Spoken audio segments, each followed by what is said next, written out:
ನಮಸ್ಕಾರ ವೀಕ್ಷಕರೇ, 11 ವೀಲರ್ಸ್ ಟಿವಿಗೆ ಸ್ವಾಗತ. ನೀವಿನ್ನೂ ನಮ್ಮ ಚಾನಲ್ಗೆ ಸಬ್ಸ್ಕ್ರೈಬ್ ಆಗಿಲ್ಲ ಅಂದರೆ ಈ ಕೂಡಲೇ ಸಬ್ಸ್ಕ್ರೈಬ್ ಆಗಿ ಹಾಗೂ ಬೆಲ್ ಬಟನ್ನ ಪ್ರೆಸ್ ಮಾಡಿ. ವೀಕ್ಷಕರೇ, ನಾವಿವತ್ತು ರಾಹು ಯಾವ್ಯಾವ ರಾಶಿಯಲ್ಲಿದ್ದರೆ ಏನೇನು ಫಲ ಅನ್ನೋದ್ರ ಬಗ್ಗೆ ನೋಡ್ತಾ ಹೋಗೋಣ. ಮೊದಲನೇದಾಗಿ ಮೇಷರಾಶಿಯಲ್ಲಿ ರಾಹು ಇದ್ದರೆ ಕಾರ್ಯದಲ್ಲಿ ಗೊಂದಲ. ಅಂದರೆ ಇವ್ರಿಗೆ ಯಾವಾಗ್ಲೂ ನಾನು ಮಾಡ್ತಿರೋ ಕೆಲಸ ಕರೆಕ್ಟೋ ಹೌದೋ ಇಲ್ವೋ ಅನ್ನೋದ್ರ ಬಗ್ಗೆ ಅವ್ರಿಗೆ ಯಾವಾಗ್ಲೂ ಒಂದು ಗೊಂದಲ ಮನಸ್ಸಲ್ಲಿ ಓಡ್ತಾನೆ ಇರುತ್ತೆ.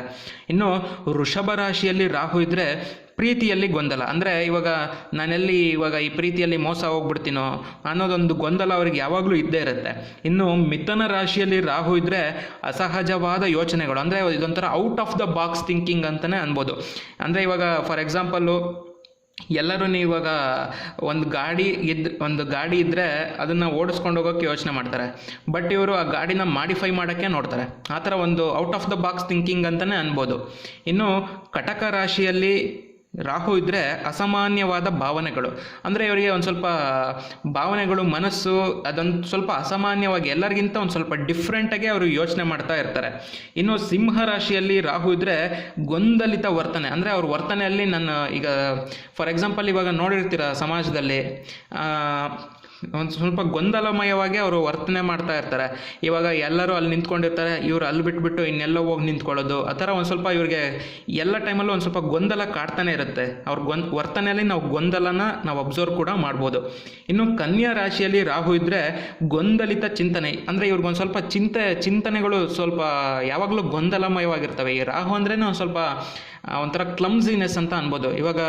ಗೊಂದಲ, ಈಗ ಏನೋ ಯೋಚನೆ ಮಾಡ್ತಿರ್ತಾರೆ, ಅಯ್ಯೋ ಇದು ಹಂಗ, ಆ ಥರ ಒಂದು ಸ್ವಲ್ಪ ಆ್ಯಟಿಟ್ಯೂಡು ಆ ಥರ ಇರ್ತಾ ಹೋಗುತ್ತೆ ಇವ್ರಿಗೆ.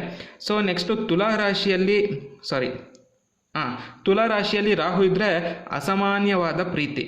ಅಂದರೆ ಇವರಿಗೆ ಒಂದು ಸ್ವಲ್ಪ ಪ್ರೀತಿ ಅನ್ನೋದು ಈಗ ಯಾವ ಥರ ಇಲ್ಲಿ ವೃಷಭ ರಾಶಿಯಲ್ಲಿ ಪ್ರೀತಿಯಲ್ಲಿ ಗೊಂದಲ ಅಂತ ಇದೆಯೋ ಅದೇ ಥರ ಇಲ್ಲಿ ತುಲಾ ರಾಶಿಯಲ್ಲಿ ಅಸಾಮಾನ್ಯವಾದ ಪ್ರೀತಿ.